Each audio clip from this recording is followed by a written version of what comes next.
Good morning to everyone and good morning, sir. My name is Donna Alinain, and I'll be the one to introduce the Lesson 9, Communicative Language Teaching. At the beginning of this book, the authors indicated that they do not aim to highlight one method over the other, or for us to be able to select one among the list, but rather to help teachers to learn different teaching methods, and also to learn varieties of techniques in language teaching. The previous lessons talked about learning a language having different purposes. For example, the grammar translation method, which aims to help students to be able to read literature in their target language. This was believed to help them speak and write in their native language effectively. Or the silent way that prompts students to rely on themselves and exercise initiative. Now, we will be talking about communicative language teaching and what it means. You may have noticed that the goal of the most of the methods we have looked at so far is for students to learn to communicate in their target language. In the 70s, though, educators began to question if they were going about meeting the goal in the right way. Some observed that the students could produce sentences accurately in a lesson but could not use them appropriately when genuinely communicating outside the classroom. They then noticed that students know the rules of linguistic usage, they know how to form words and what is grammatically correct, but they are still unable to use the language effectively. As what Himes noted, being able to communicate required more than linguistic competence. It requires more than knowing what is right or wrong, but it also required communicative competence. That is, per Himes, knowing when and how to say what to whom. Meaning, how to initiate a conversation, what topic is to be discussed, and when to discuss it. And also, it goes the other way around, wherein you need to know how to respond to a conversation initiated by other people. Others noted that being able to communicate required more than mastering linguistic structure, since language was fundamentally social. Within a social context, language users needed to perform certain functions, such as promising, inviting, and declining invitations.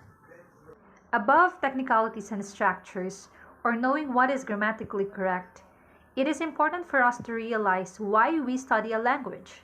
As Watt Halliday said, language is fundamentally social, meaning that we study a language in order for us to communicate and interact with other people. That is the initial purpose of a language. Now, the teachers are asking, are they meeting that goal? The goal to enable the students to communicate outside of the classroom and to have a genuine conversation with fellow students. That is the reason why we will be studying communicative language teaching. The purpose is to enable or to help the teachers to enable the students to interact and have a genuine conversation even outside of the classroom using their target language. Now, communicative language teaching or CLT's techniques may differ from one teacher to another. That is why they labeled it as fuzzy in teachers' understanding. But this fuzziness has given CLT a flexibility which has allowed it to endure for 30 years and is still being practiced up to this day. So, good day to everyone. I am Maria Rogeline Salumbre of 2B1 and I am here to report about experience in communicative language teaching. So in here, these are the activities done in communicative language teaching. So here is the first activity that they did. So the teacher greets the class and distributes the handouts. And on that handout, there's writing on both sides. On one side is a copy of a sports column from a recent newspaper. The reporter is discussing the last World Cup competition. The teacher asks the student to read it and then to underline the predictions the reporter makes about the next World Cup. He gives them these direction in the target language. So, ang gagawin nila is to underline the prediction, and the teacher gives the direction using the target language. When the student have finished, they read what they have underlined. The teacher writes what they have found on the board, and then they have discussed the predictions, which the reporter feels more certain about and which prediction he feels less certain about. So meaning, so these are the prediction na kung saan siguradong mangyayari at yung less likely na mangyayari.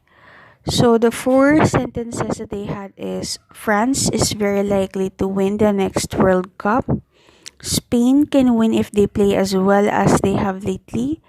Germany probably won't be a contender next time, and Argentina may have an outside chance.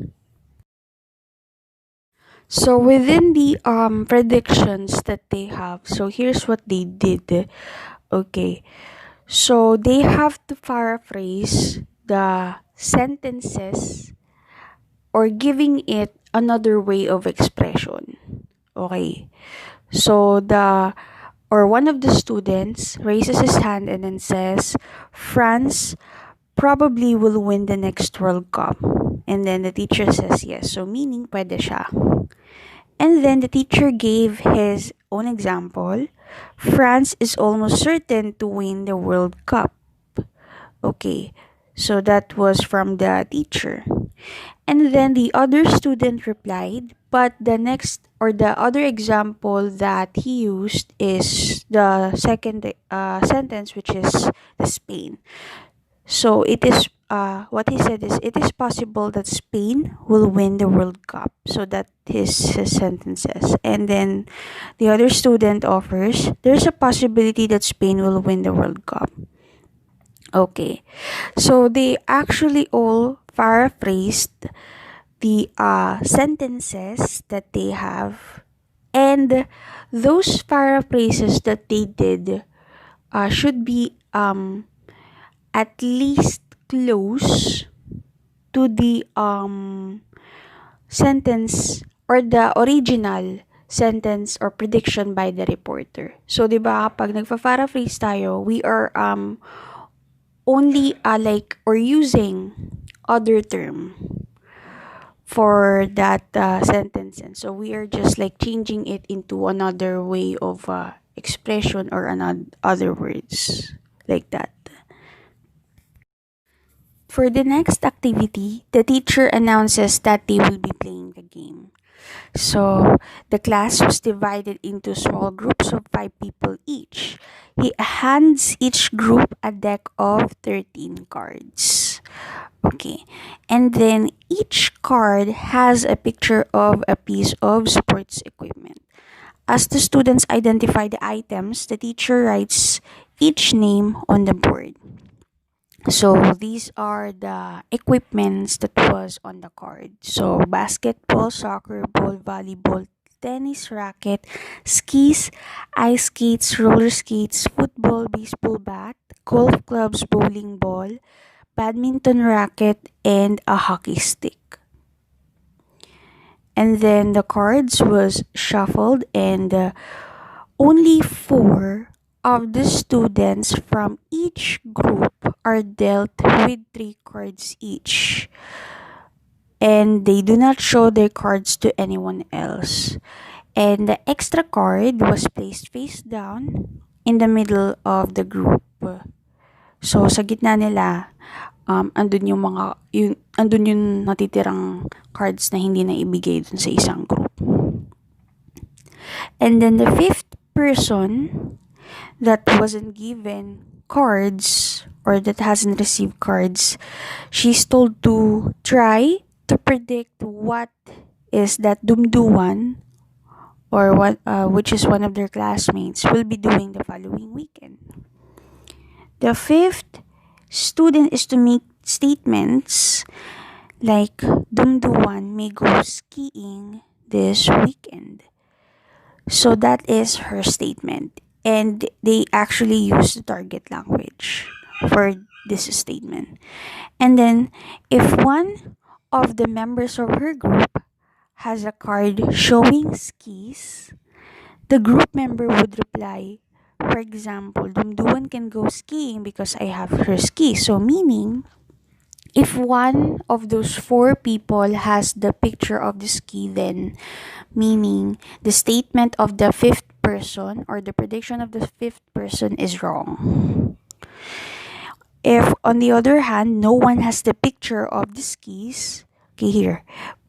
All right. So if none of those four people doesn't have the picture of skis, then the student or the fifth student can make a strong statement about the likelihood of Dumduan going skiing. So meaning, may possibility na tama yung statement ni fifth student na mag-i-ski si Dumduan. She can say, for example, Dumduan will go skiing. She can check her prediction by turning over the card that was placed face down. And if it is the picture of the skis, then she knows she is correct. So this is for the next activity. The teacher reads a number of predictions like the following. By 2030, solar energy will replace the world's reliance on fossil fuels. By 2050, people will be living on the moon.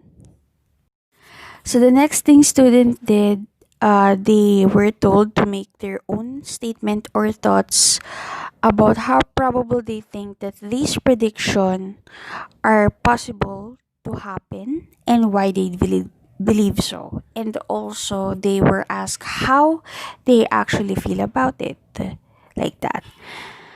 And the next, the teacher divided students into groups of 3.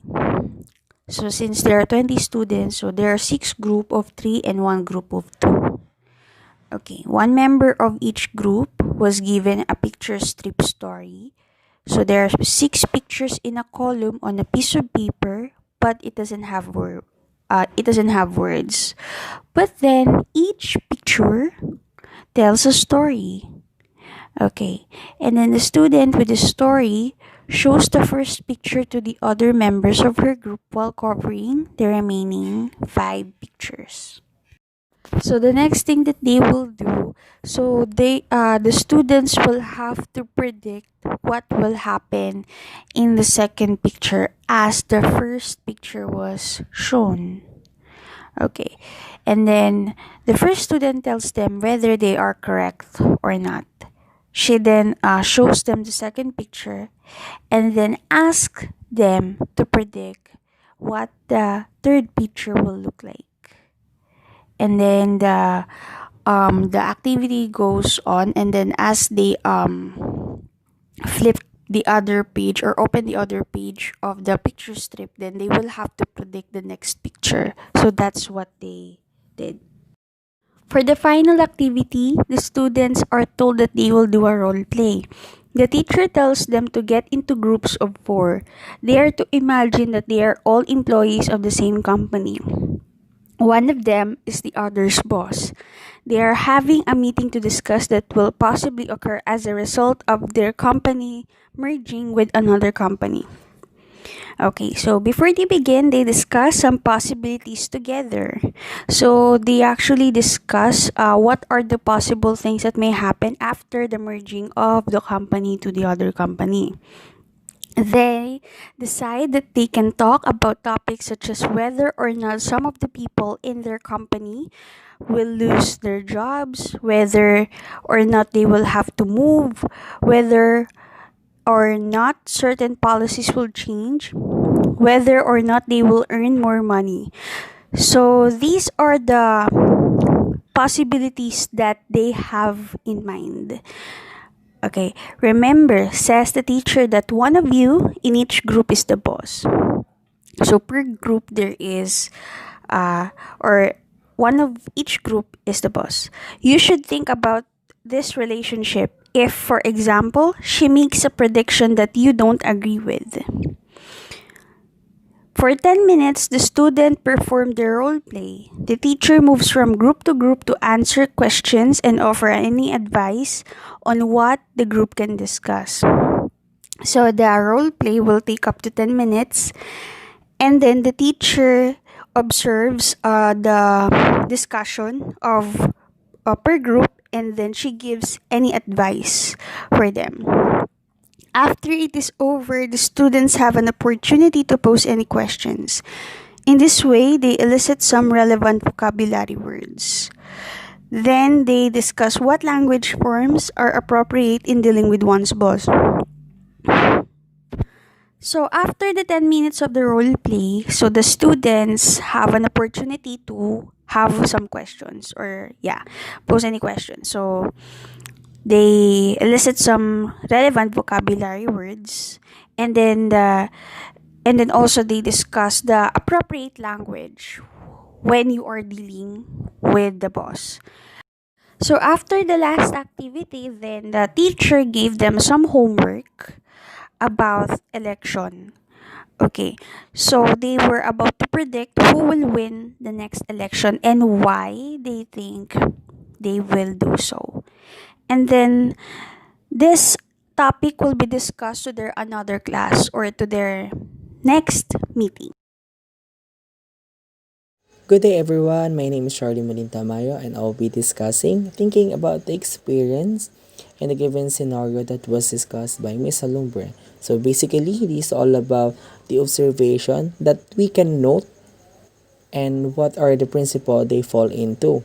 Number one, the teacher distributes a handout that has a copy of sports column from a recent newspaper. So, in the principle, the teacher made use of a newspaper that uses an authentic language as a reference in their activity. So, why is it important to use a material that has authentic language as a reference to the people who is trying a new target language? So, basically, authentic language uses words that can be found in a real context that includes various words such as syntax, morphology, and etc. to convey message. 2. The teacher tells the students to underline the reporter's predictions and to say which one they will think the reporter feels most certain of and which he feels least certain. Principals being able to figure out the speaker's ideas or intentions as a part of communicative competence. Since the main goal of the students is to enhance their communicative competence, looking for the words that shows opinions or prediction would be a great introduction to them. Number 3, the teachers gives the students the directions for the activity in the target language. The target language is a vehicle for classroom communication, not just the object of the study. Using the target language as a medium of giving instructions can give a good start up to enhance a student's communicative competence. Number 4, the students try to state the reporter's prediction in different words. One function can have many different linguistic forms. Since the focus of the course is a real language use, a variety of linguist forms are presented together. The emphasis is on the process of communication rather than just a mastery of the language form. In this, the students are tasked to paraphrase or use the different words to say what the reporters have said in the newspaper. Using different words to restate what had the reporter's statement can enhance the linguistic performance that can only be attained when the student uses his own words to express the idea. Number 5, the students unscramble the sentences of the newspaper article. Students should work with language at the discourse or subessential level. They must learn about cohesion and coherence, those properties of language which binds the sentences together. These principles of the students are required to understand the words and its meaning for them to figure out and link the words together. This can only be attained by knowing the cohesions and coherence. When we say coherence, this is the way of the text that makes sense to the reader and the writer through the relevance of accessibility of its configurations, concept, ideas. Cohesions, this tackles about the grammatical and lexical relationship between different elements of the text. Number 6, the students play a language game. These games are important because they have certain features in common with real communicative events. Also, the speakers receive an immediate feedback from the listener on whether or not she has successfully communicated. This gives a highlight about the communication flow of the conversation of the students by giving an information and receiving an immediate feedback in the form of language game. Number 7, the students are asked how they feel about the reporter's prediction. In this case, it is important for the teacher to ask the students ideas of what there are thoughts about the reporter's prediction in an article or the handout they have used. Number 8, if students makes an error, the teacher and other students ignore it. Errors are tolerated and seen in a natural outcome of the development of communication skills. Making an error is natural. This happens most of the time, especially for those people who are trying to learn a new target language. Error in this are tolerated but kept note and can deal it after the activity. The students will work with a partner or partner to predict what the next picture in the strip story will look like. Doing an activity with a partner or a group could lead to a higher possibility to learn a language. Since they are in a group or a partner, they can exchange thoughts and ideas which they can learn from them. The students will do a role play. They are to imagine that they are all employees of the same company. The social context of communicative events is essential in giving a meaning to the utterances. One of the most effective ways to practice communicative competence is to be in a situation where they can practice their utterances efficiently or use their own words to express their ideas and thoughts about a certain conversation. Number 12, the teacher reminds the students that one of them is playing the role of the boss, and they should remember this when speaking to her. Learning to use a language form appropriately is an important part of communicative competence. Learning a proper language form is extremely important as it will serve as your guide on how they will utter their words or how they will choose their words wisely. The teacher moves from one group to another, offering advice and answering questions. In this scenario, the teacher will act as a facilitator and in the setting. It is important for the teacher to guide his or her students in this kind of situation, which the students are just trying to learn new language. Number 14, the students suggest alternative forms they would use to state a prediction to a colleague. In this activity, the students have the freedom to choose not just what to say, but how well they utter the message that they want to convey. Number 15, after the role play is finished, the students elicit relevant vocabulary. The grammar and vocabulary that the students learn follow from the function, situational context, and the rules of the interlocutors. Since the students are able to choose the words they want to use in a role play, they are also tasked to list down a vocabulary words they have heard and analyze it that would give them an idea or expand their knowledge in terms of the words they can use in a new target language. 16. For their homework, the students are to find out the political candidates and to make a prediction about which one will be successful in the forthcoming election. In this activity, they will have to make a prediction and look for the candidate who will most likely to win in the election.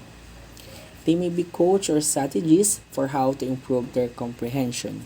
For the next topic, we're going to dive in to what are the techniques that the teacher have made use in promoting to learn communicative language teaching. So the first one is authentic language material, which is the best example here is the handout that the teacher gave to the students in the introduction of his or her class. So what is authentic material? When we say authentic material, these are the articles, newspapers, or anything that is not created for intentional use in learning a second or target language. Using this content to teach the English language can make the learning process even more engaging, imaginative, and motivating for the students. So the second one is scrambled sentences. So in this technique, the students are expected to learn the cohesion and coherence properties of the language. So since the students have a set of jumbled words or scrambled sentences given by their professor, they're expected to learn or identify the meaning or the use of each words that can be used in a sentence for them to be able to finish the activity. The third one is language games. The students are able to practice valuable communicative language. So since CLT are promoting not just the mastery of using the target language, but also they are more on into communicative competence, in which the language games promotes by doing a actively communication between the people who are involved in the game. So the fourth one is picture strip. The students are able to predict the following scenario in their own words. So this teacher have just presented the set of pictures in which the students are just going to predict whatever the comes in their mind. So for the last technique, role plays, students are to portray a character and communicate in a different social context, which helps the student to construct sentences in their own. So the teacher have made a role play activity for the students who are able to enhance the communicative competence and the language competence of the students who are involved in the activity, in which promote the not just the mastery of language, target language, but also CLT. Urla, and I am going to discuss the reviewing the principles of communicative language teaching. The answers to our 10 questions will help us to come to a better understanding of communicative language teaching. In some answers, new information has been provided to clarify certain concepts. The first question is, what are the goals of the teachers who use communicative language teaching or CLT? The goal is enable students to communicate in the target language. So in here, the teacher should persuade or think of a way for his or her students to be cooperative in class using the said target language. And to do this, students need knowledge of the linguistic forms, meanings, and functions. They need to know that many different forms can be used to perform a function, and also that a single form can often serve a variety of functions. So the students need to be familiarized with linguistic forms of the word, their meanings and function for them to be able to communicate and cooperate in the class. So the second question is, what is the role of the teacher and what is the role of the students? The teacher facilitates communication in the classroom. In this role, one of his major responsibilities is to establish situations likely to promote communication. In a classroom setup, the students and teacher must have a good communication, so the role of the teacher in here is to encourage every student to interact with one another. The duty of the teacher is to create circumstances that are likely to facilitate contact or cooperation with their students. Then, the students are above all communicators. The role of the student is to be a good communicator, and they are actively engaged in negotiating meaning and trying to make themselves understood, even when their knowledge of the target language is incomplete. So students need to cooperate in everything even if there are lack of knowledge. So, the third one is, what are some characteristics of the teaching or learning process? The most obvious characteristic of CLT is that almost everything that is done with a communicative intent. Students use the language a great deal through communicative activities such as games, role plays, and problem-solving tasks. So many of the teachers are using different learning process because they know that the students will be able to relate the topic in a situation, or they will make communication with the said activities. Activities that are truly communicative, according to Marrow, have three features in common: the information gap, choice, and feedback. An information gap exists when one person in an exchange knows something the other person does not. So, it is when one person in an interaction knows something that the other person does not, a knowledge gap occurs. So, for example, if we both know today is Tuesday and I ask you what is today and you answer Tuesday. So, the literal meaning of the question what is today is the course of this present day and not Tuesday. Our exchange is not really communicative. My question is called a display question, a question teachers use to ask students to display what they know. But it is not a question that asks you to give me information that I do not know. So, in communication, the speaker has a choice of what she will say and how she will say it. The speaker has no choice and the interaction is also not communicative if the practice is tightly regulated, so that students can only say something in one way. A speaker can thus evaluate whether or not her purpose have been achieved based upon the information she receives from her listener.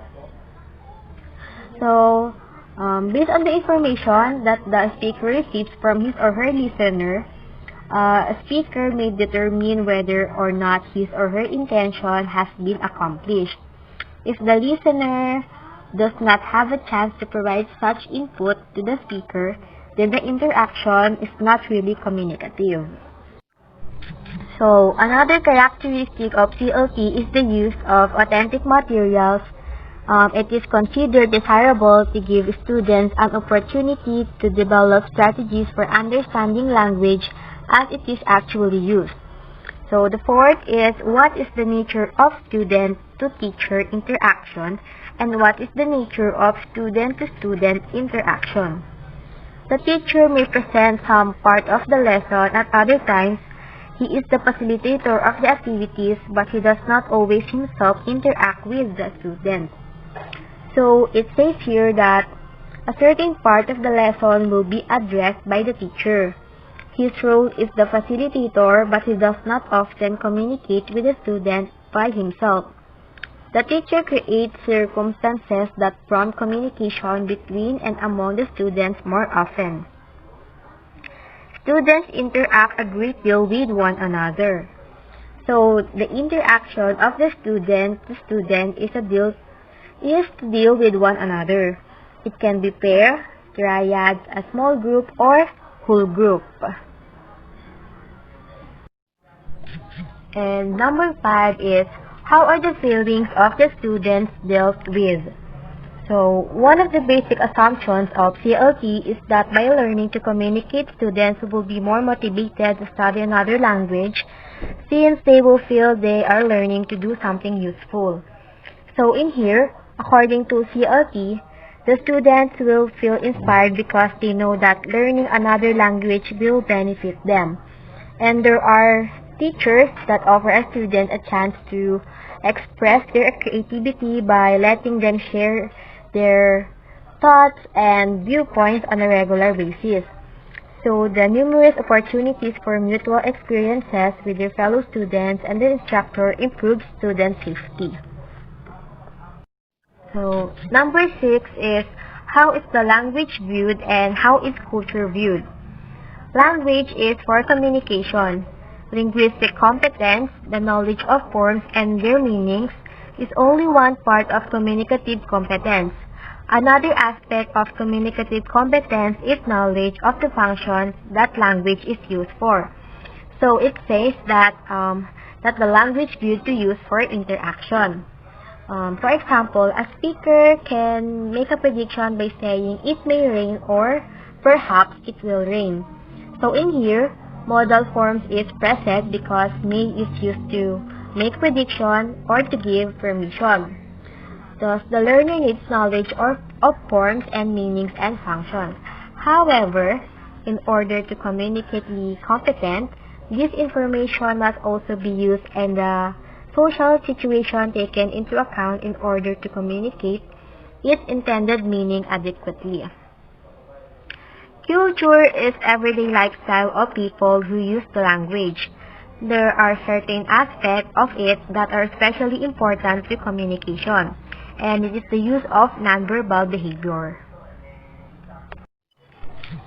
So, in number 7, what areas of language are emphasized and what language skills are emphasized?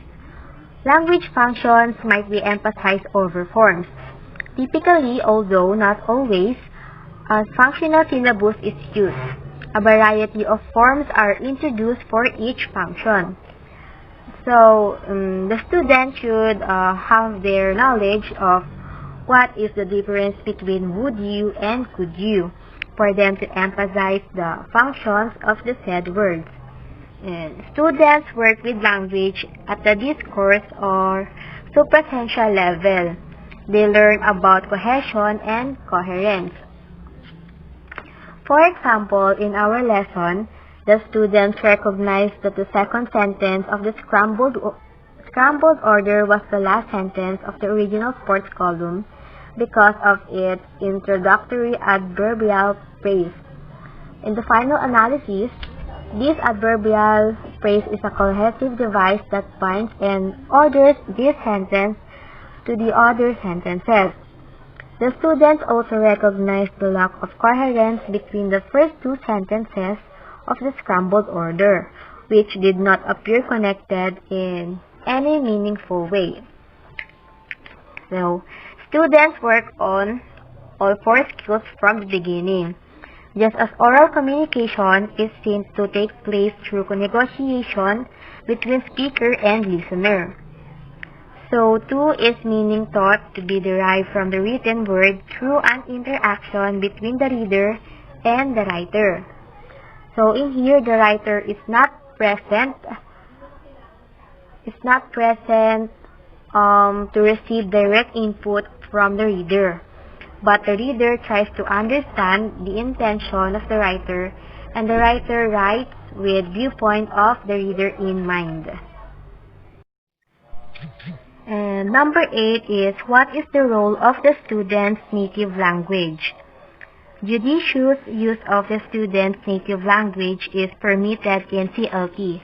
However, whenever possible, the target language should be used not only during communicative activities, but also for explaining the activities to the student or in assigning homework. So, in CLT, careful use of the native language of the learners is allowed, but in the school task, the language that is needed to be used is the target language. For example, here in the Philippines, we use Filipino in our everyday life, even in school. But when we are talking about lessons or ACADS, we should use English since English is our second language. The students often benefit from these exchanges of classroom leadership and understand that the target language is a communication vehicle, not just an object to be learned. So, in number 9, how is evaluation accomplished? A teacher evaluates not only his students' accuracy, but also their fluency. The student who has the most control of the structures and vocabulary is not always the best communicator. So, it says here that the teacher is the one who is responsible for evaluation. They are going to evaluate the student's accuracy and fluency. The teacher can say that a student is doing great or better because they are the advisor and co-communicator. A teacher can evaluate his students' performance informally in his role as advisor or co-communicator. For formal evaluation, a teacher is likely to use an integrative test which has real communicative function. In order to assess students' writing skill, for instance, a teacher might ask them to write a letter to a friend. And that is an example for that. So last, how does the teacher respond to students' errors? Errors of form are tolerated during fluency-based activities and are seen as a natural outcome of the development of communication skills. Students can have limited linguistic knowledge and still be successful communicators. The teacher may note the errors during fluency activities and return to them later with an accuracy-based activity. So in here, the teacher is forbidden to embarrass a student, so they are just taking down what are the errors and do some activity again for the students to catch up and to the activities or lesson. And that's all for reviewing the principles of communicative language teaching. And the next topic is reviewing the techniques of communicative language teaching to be discussed by Charlie Tamayo. The greatest contribution of communicative language teaching is asking teachers to look closely at what is involved in communication. If teachers intend students to use a target language, then they must truly understand more than grammar rules and target language vocabulary. These activities that we have mentioned in this lesson, such as role play, picture strip story, language games, scrambled sentences, authentic materials, are just few of the techniques that we can find in the aspects of communicative language teaching. We as future educators would be the facilitator of communication. The communication will still be centered among the students, but we will be the one to promote a scenario that will enable them to talk to each other, such as those activities that we have mentioned in this lesson. With those activities that we have mentioned, we will be able to bring out their communicative competencies and will be able to let them converse in their target language inside of the classroom and can carry out the conversation even outside of the class. Good day, everyone. And I am Shalame C. Aquilan, and this is the assigned topic for our group. The content-based instruction by Larsen-Freeman. So what does it mean by this instruction? So basically, it is an approach to language teaching that focuses not only on the language itself, but rather on what is being taught through the language. Now that is, the language becomes the medium of instruction. So the content here only refers to the subject matter. So moving on, according to Howat, 1984, he notes that there are two versions of communicative approach.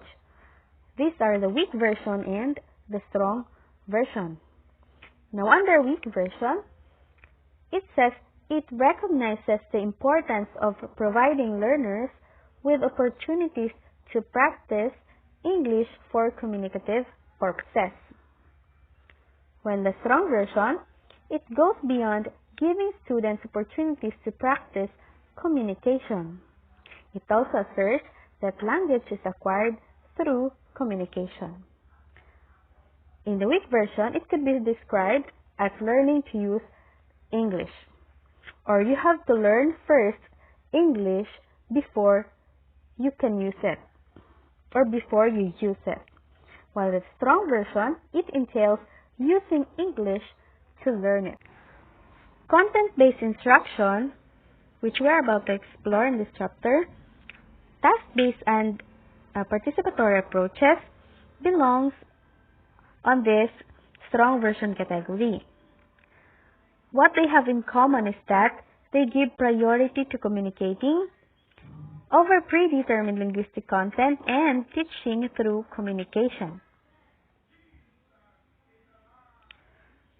Some educators might object to the inclusion of content-based,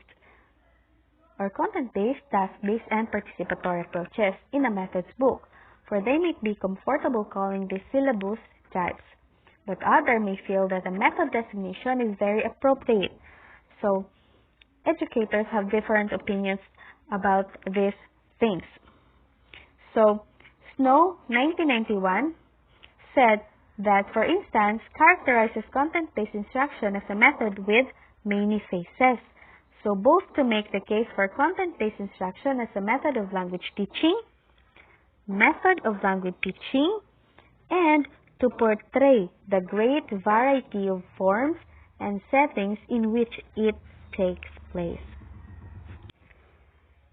According to Kumaravadevu, 1993, he observes that the term task is often used with reference to both content and methodology of language teaching. So within the strong version of a communicative approach, the traditional separation of syllabus design and methodology is blurred.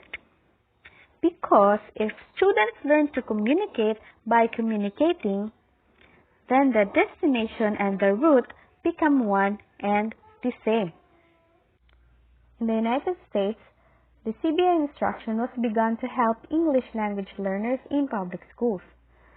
It had been found out that when English language learners, or ELLs, were put in regular school classes with the native speakers of English, some ELLs did not master either the content or English. Now, in this case, this could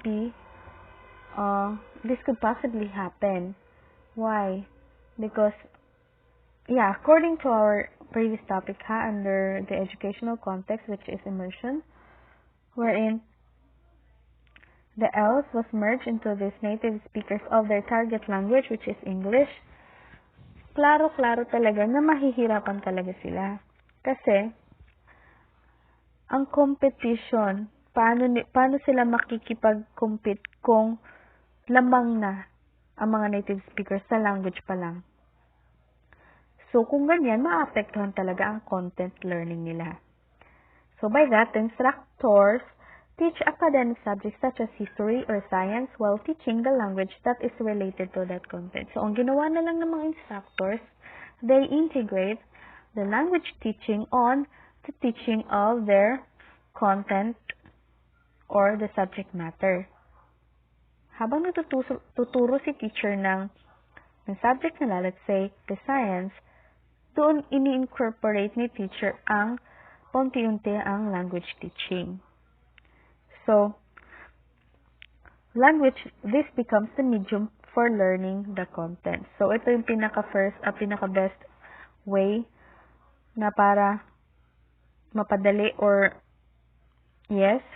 ang pag-acquire ng language for the ELLs, using it as a medium for learning the subject or the content. In European context, the name of the same instructional approach is Content and Language Integrated Learning, or CLIL. Now, according to Marsh, any dual-focused educational context in which an additional language, does not usually the first language of the learners involved, is used as a medium in the teaching and learning of non-language content. So, the number of countries have implemented widespread of this approach, or the CLIL, to language and content learning are Estonia, Finland, Latvia, the Netherlands, and Spain. Now, the teaching of language to younger and younger learners has taken place around the world, partly because governments are not satisfied with what is achieved in the language study, or because the young parents naturally want their children to have the opportunities in life that knowledge of another language potentially affords. So that's why there are now Koreans who wanted to learn English as their second language, and so many target languages with different countries because of these reasons. Now, this only drives to teach young learners an additional language.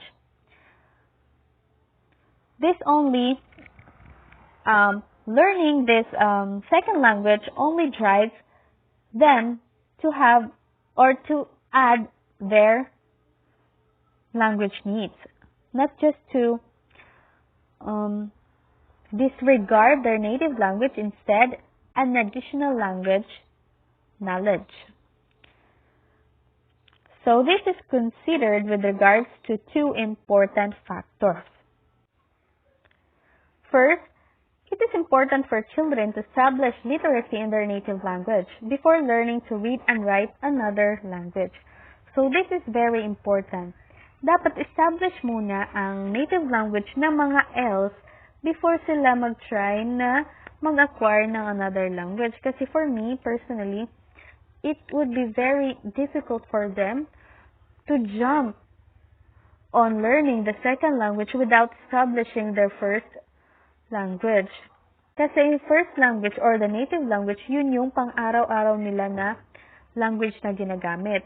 So how can they fully acquire the target language or the English language kung hindi sila marunong magsalita ng sarili nilang wika or the native? So this is very important.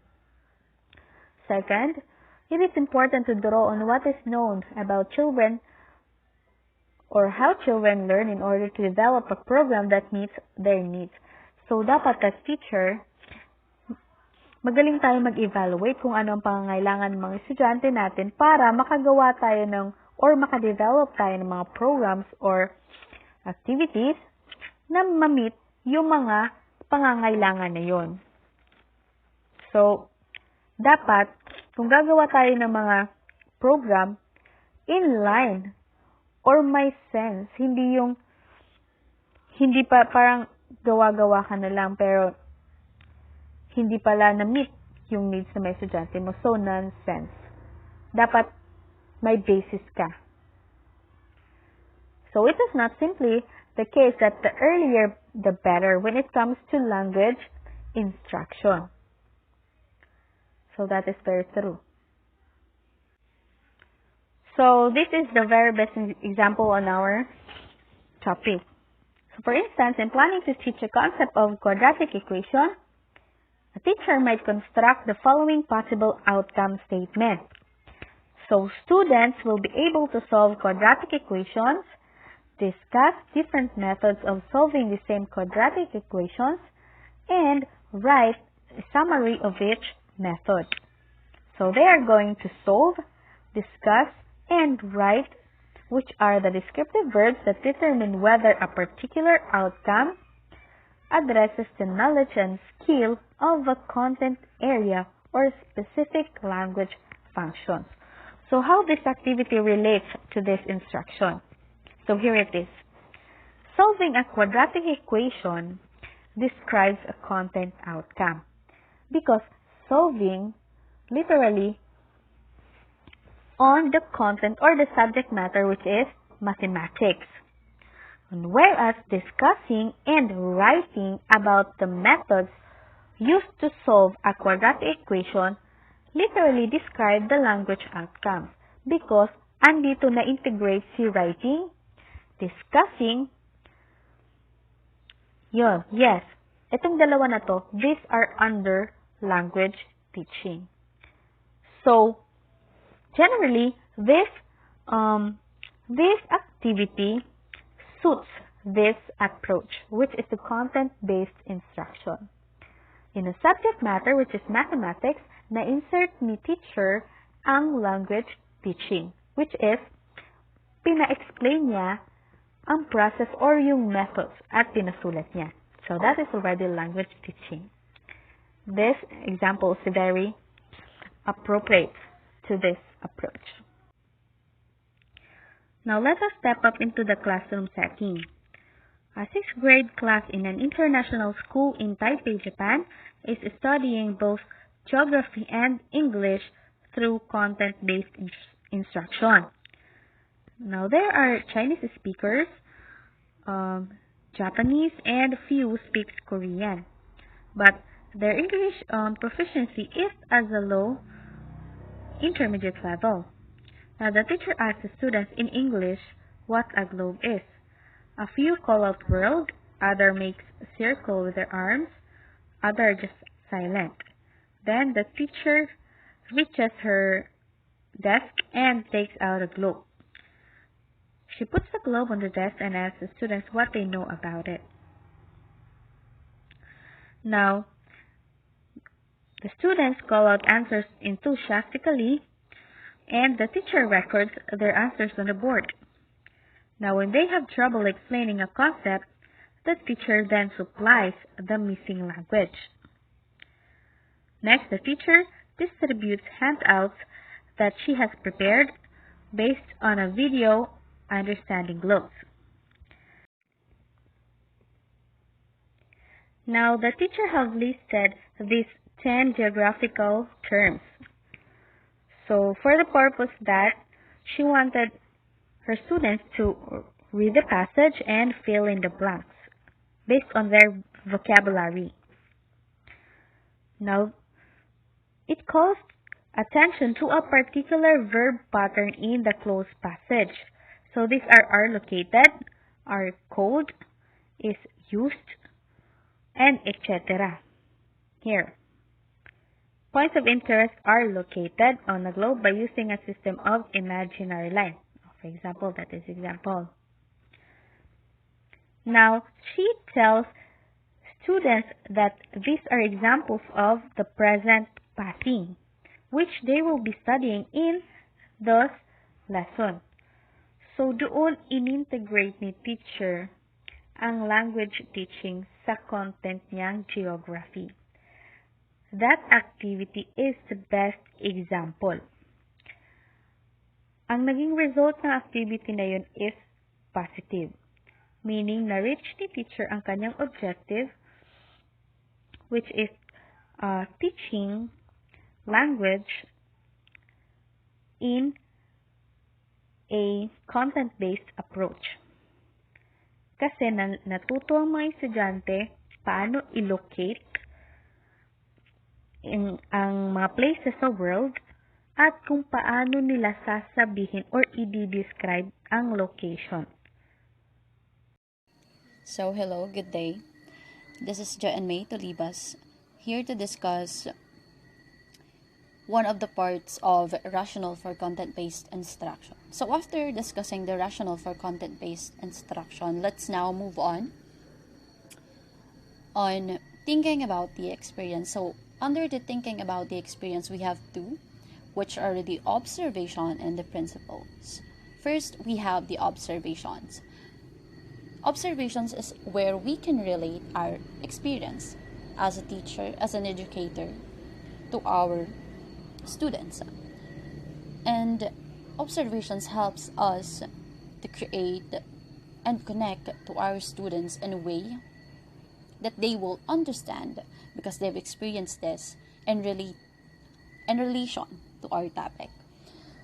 So, and principles is the contrary to the observations, because in principles, this is where you apply theoretically the topic and not relating it to your experience, because principles uses a formal way of explaining.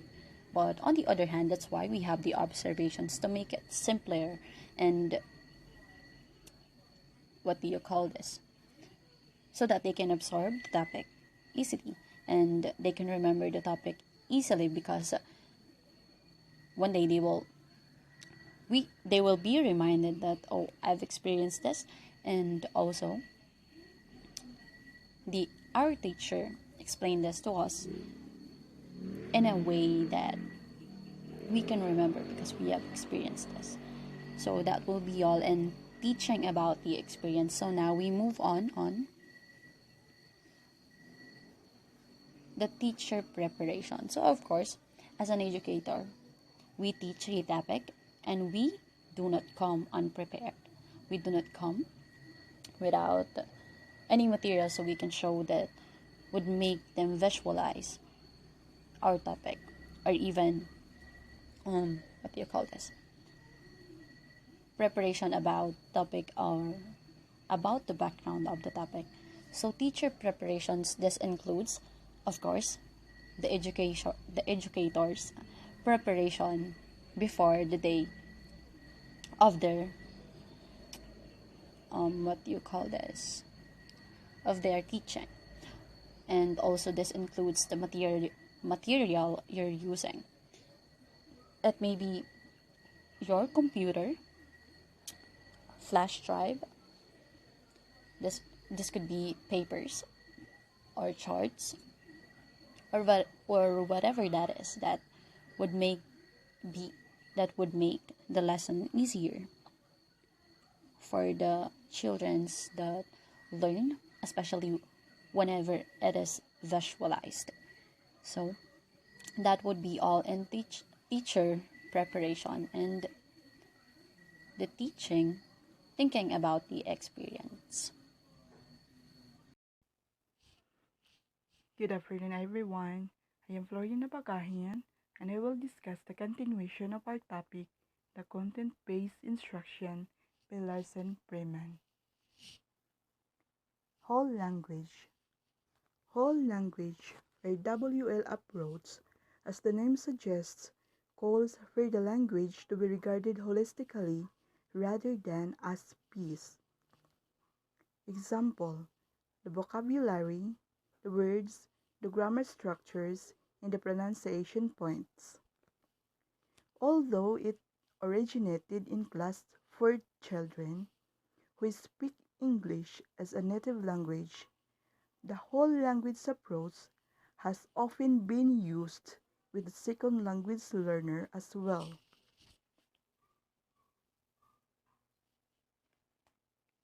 In other words, the students work from the top down, attempting first to understand the meaning of the overall text before they work on linguistic forms compromising it. This contrasts with the bottom-up approach, where students learn a language piece by piece and then work to put the pieces in place, constructing a whole meaningful text. This will work best when students are engaged in a purposeful use of language and not learning linguistic forms for their own sake.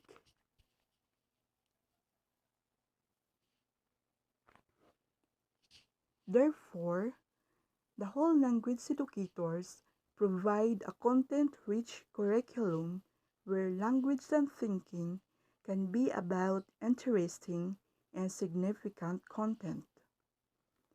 Whole language educators embrace errors as part of learning, and they encourage students to experiment with reading and writing to promote both their enjoyment and ownership.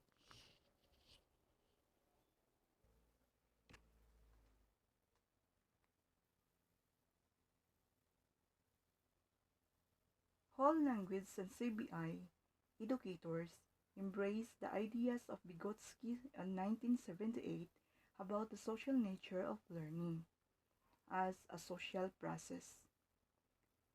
It is assumed that learning is best served by collaboration between teacher and students. According to Vygotsky, it is through social interaction that higher order of thinking emerge, the place where this is most likely facilitated. WL educators embraced Vygotsky's theory of cognitive development that social interaction is fundamental to cognitive development.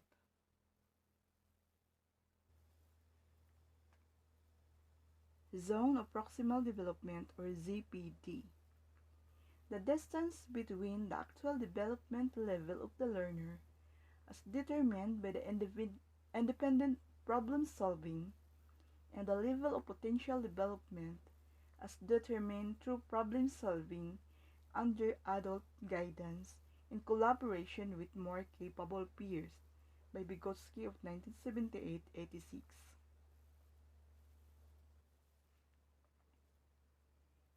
Reviewing the techniques. Dictogloss. In a dictogloss, brainwave in 1990, students listened twice to a short talk or reading on appropriate content. The first time through, students listen for the main idea and then the second time for details. Next, students write down what they have remembered from the talk or reading.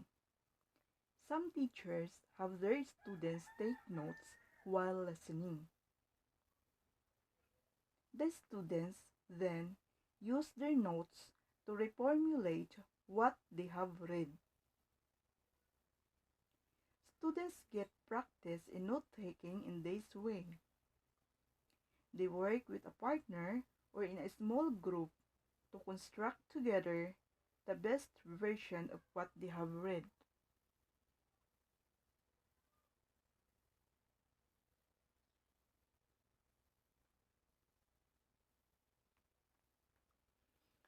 What they write is shared with the whole class for a peer editing session. Through this process, students become familiar with the organization of the variety of texts within a context area.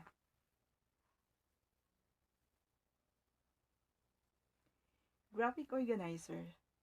Graphic organizers are visual displays that help students to organize and remember new information. They involve drawing and writing down ideas and making connections. They combine words and phrases, symbols and arrows, and map knowledge. It also includes diagram, tables, columns, and webs. Through the use of graphic organizers, students can understand text organization, which help them learn and read. A key rationale for the use of graphic organizer in CBI is that they facilitate recall of cognitively demanding content, enabling students to process the content material at a deeper level and then be able to use it for language practice.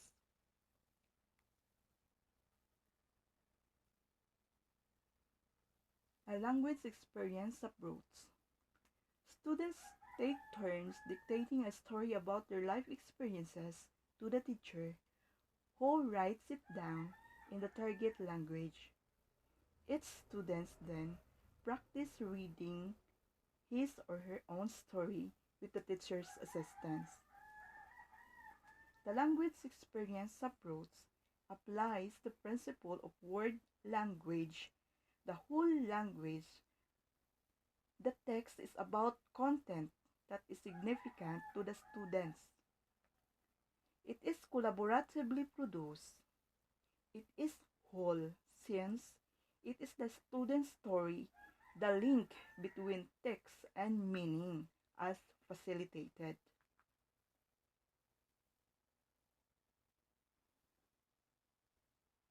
Process writing. Traditionally, when teacher teaches writing, they assign topics for students to write on. Perhaps they do it brainstorming about the topic during the pre-writing phase, and then the student write about the topic without interruption. Teacher collects and evaluate what the students have written. Such instruction is very product-oriented. There is no involvement of the teacher in act or in the process of writing. In process writing, on the other hand, students may initially brainstorm ideas about the topic and begin writing. But they repeated conferences with the teacher and the other students, during which they receive feedback on their writing up to that point, make revisions to that feedback, then receive and carry on writing.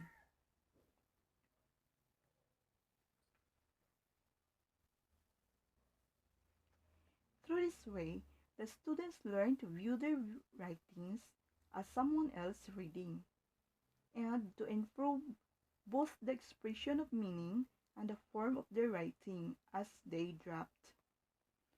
Process writing shifts the emphasis of writing from evaluation to revision.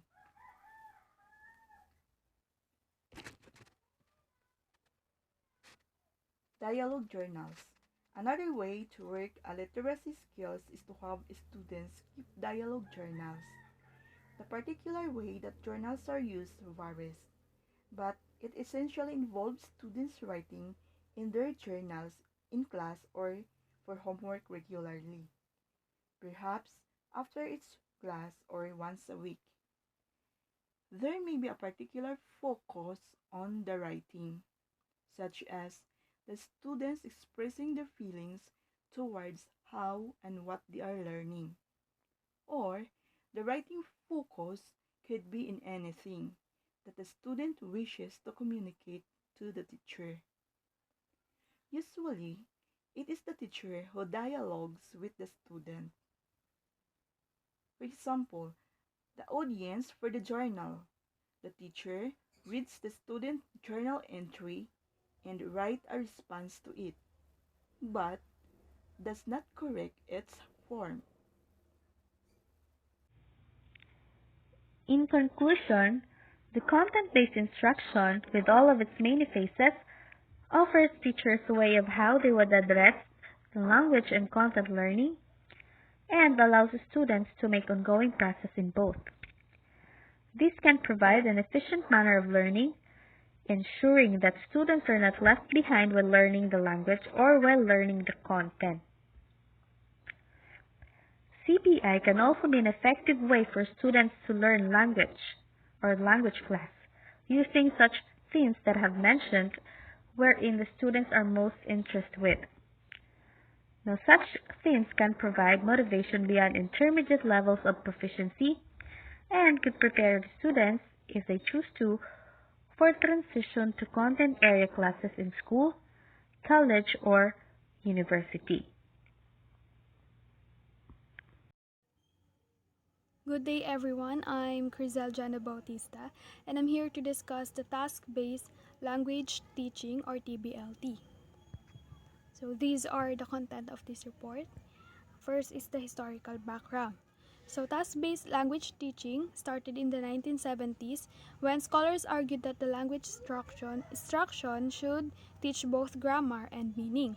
The field widely takes Prabhu as one of the first proponents for tasks or TBLT when he started the approach in teaching secondary school classes in Bangalore, India in the 1970s.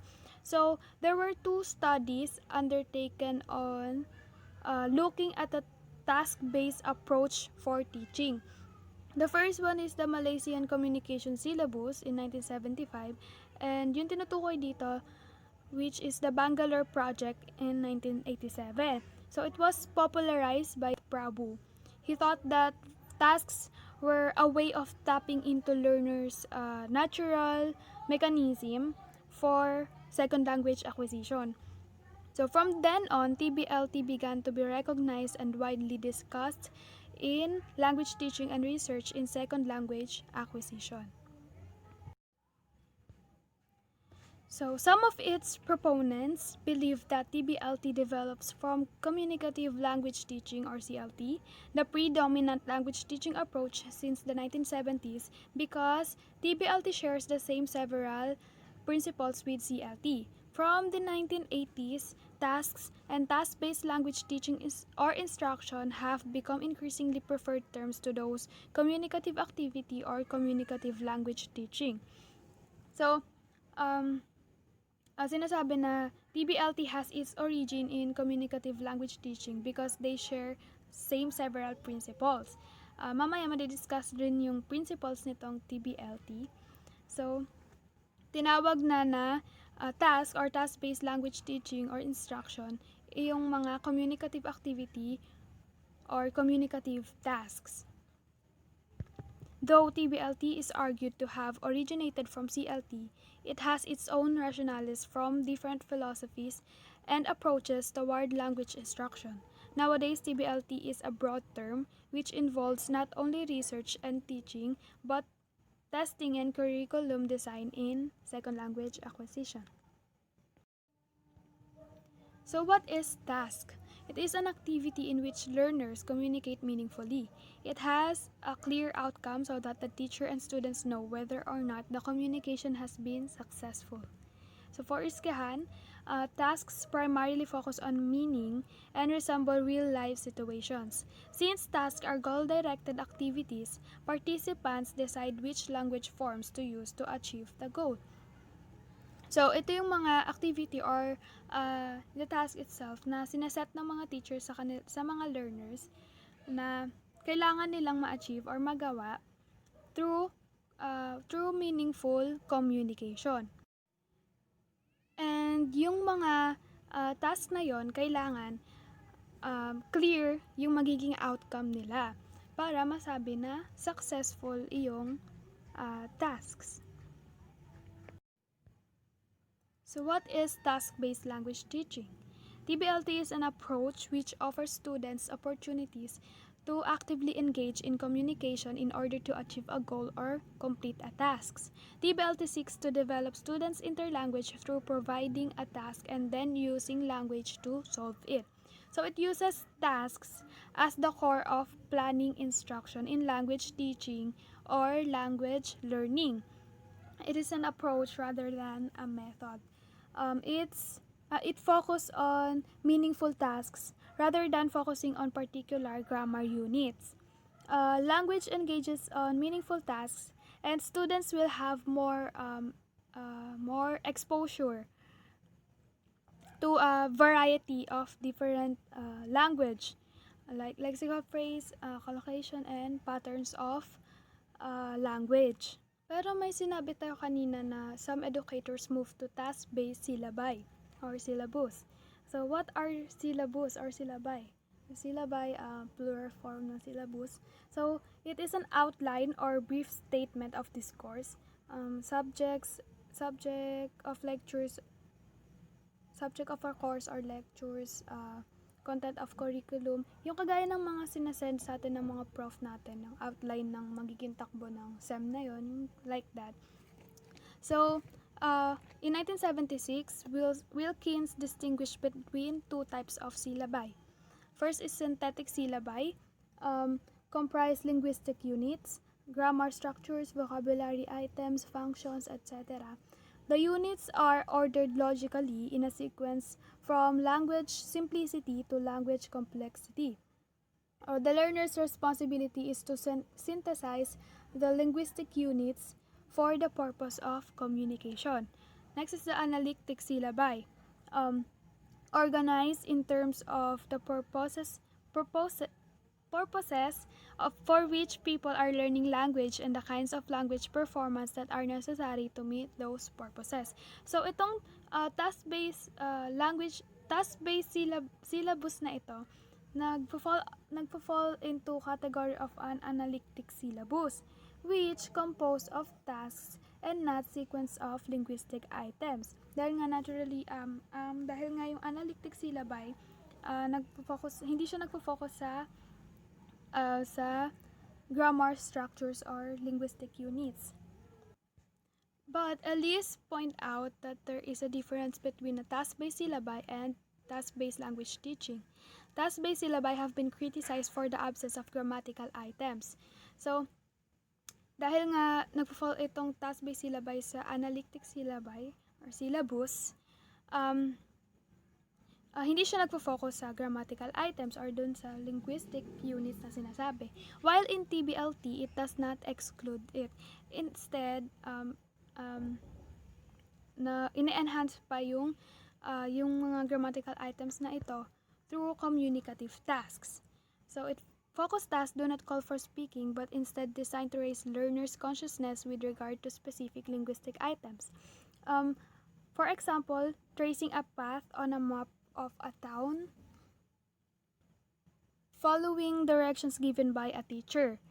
So another communicative task which encourage students to notice a particular target language feature by means of input enhancement. Or input flooding naman, focus on form intervention in which input is seeded with multiple examples of a target structures. So students noticing by using a particular language forms with great frequency. So another communicative, still in communicative tasks, some attention should be paid to linguistic form through a focus on form. So focus on form might involve a teachers reformulating or recasting a student's error or providing a brief grammar explanation. So why do we use a task-based approach? First, tasks can be easily related to students' real-life language needs. They can create contexts that facilitate second language acquisition. Tasks create opportunities for focusing on form. So sa last term, na-discuss natin itong focus on form na to sa SLA theory, monitoring.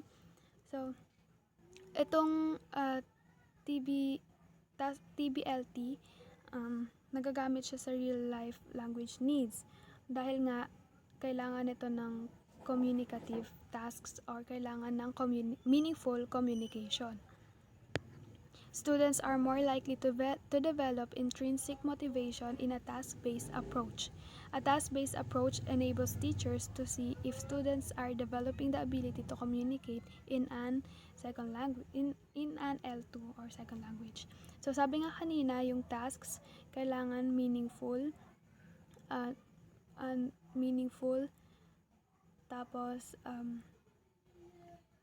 clear yung magiging outcome niya.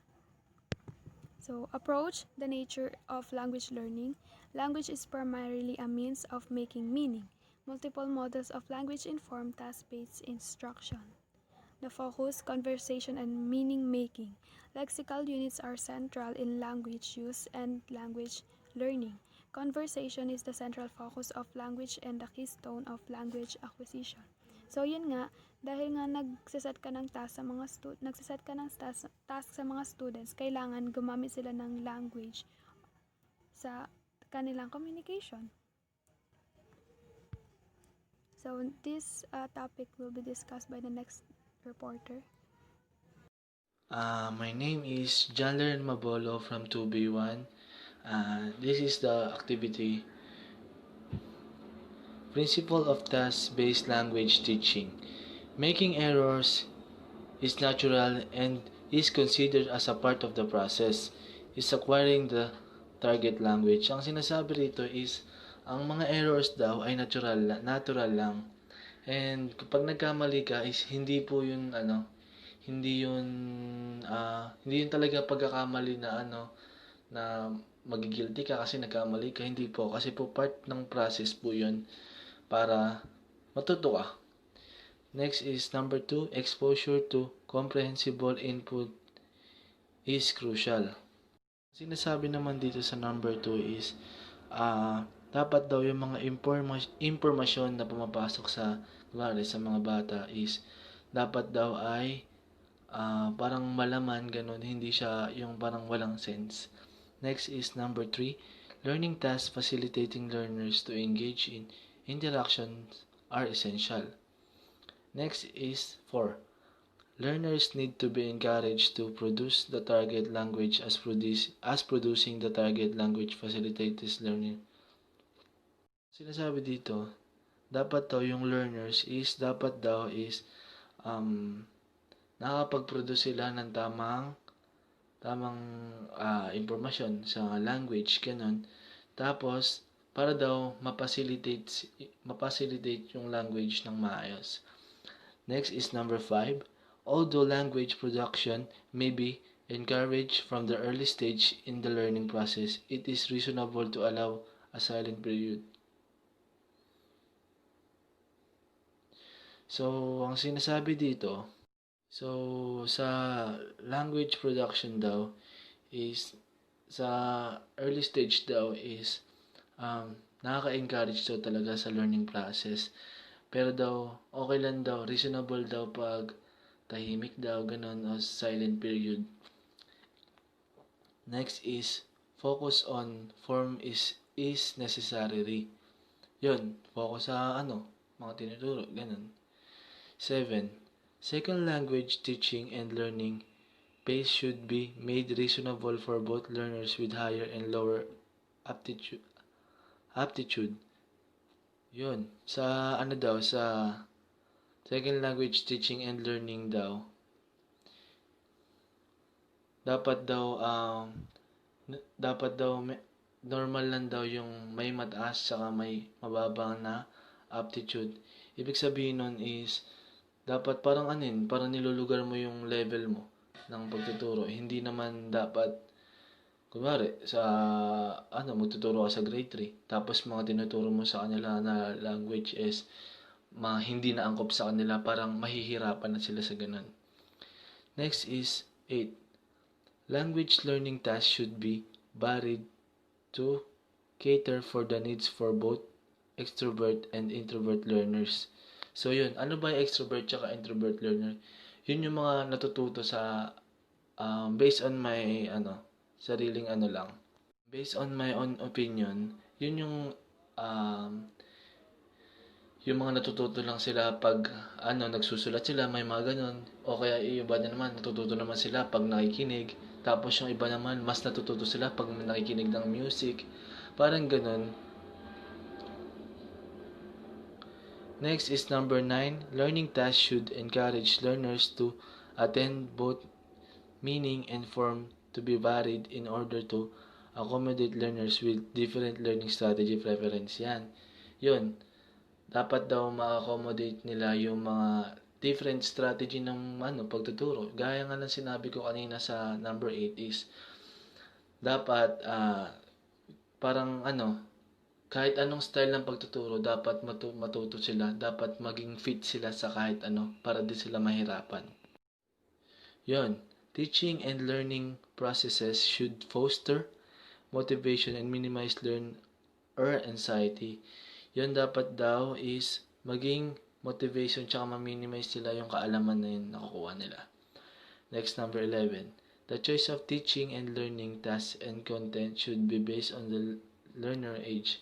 Yun, gaya ng sinabi ko kanina, dapat binibase mo rin yung tinuturo mo sa edad ng tinuturuan mo. Kasi hindi nga naman angkop yung tinuturo mo, kunwari grade 3 or kindergarten pa lang, tas mga tinuturo mo na mga basic calculus.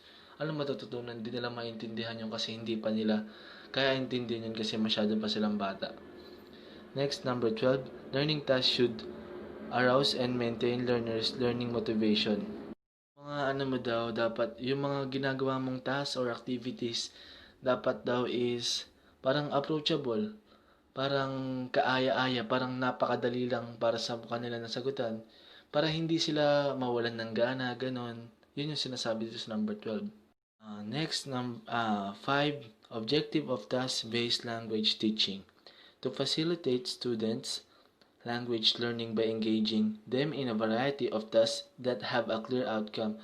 So, dapat daw po yung mga binibigay nyo na tasks or activities is hindi sila pare-parehas ng variety. Dapat iba-iba sila. Parang different variety. Kasi parang mauumay yung mga bata pag paulit-ulit lang yung mga binibigay mong tasks or activities.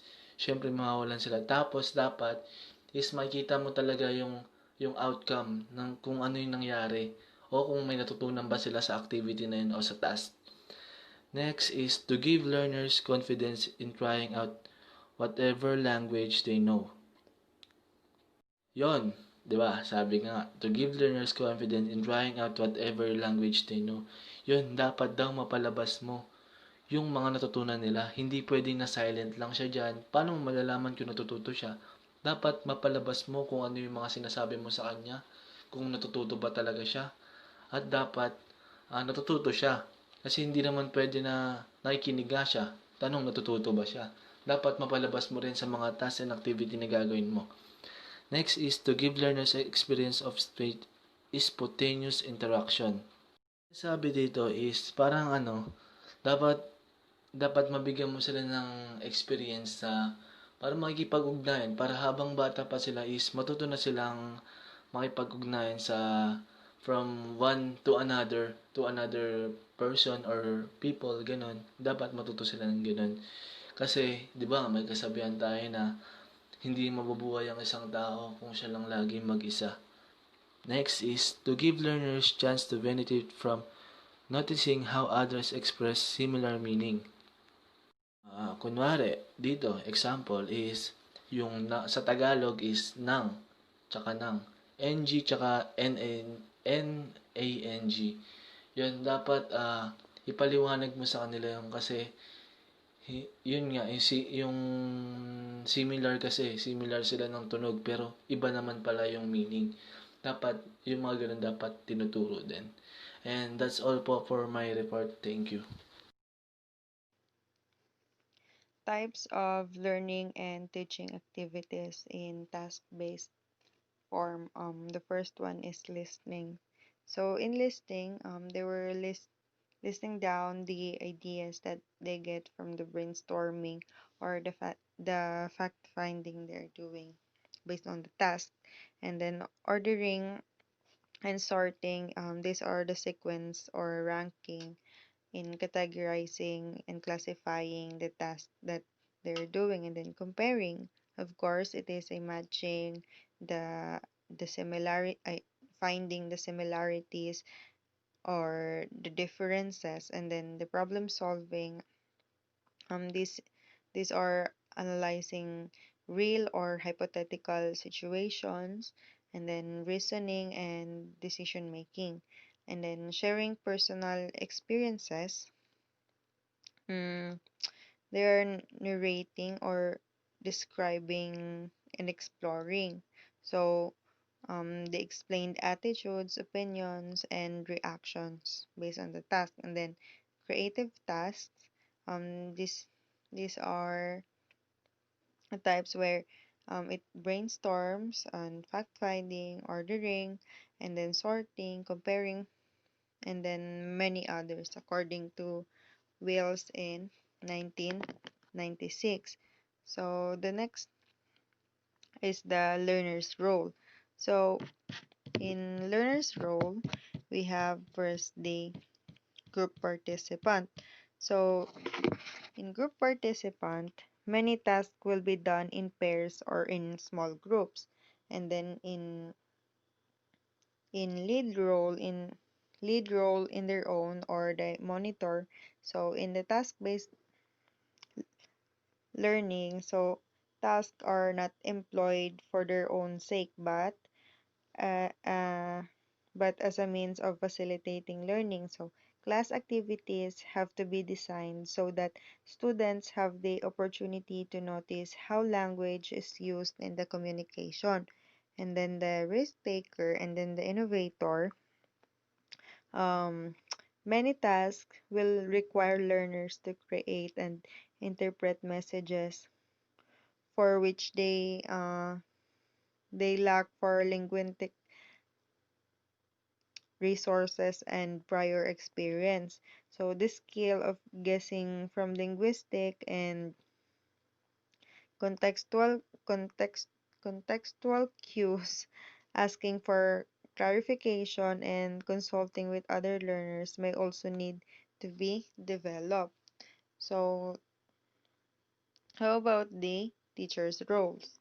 And then the teacher role, of course, the selector and sequencer of the task. So a central role of the teacher is in selecting, adapting, or creating the tasks themselves, and then forming this into a instructional sequence in keeping with the learner's needs, interest, and language skills. So, what about the preparing learners for tasks?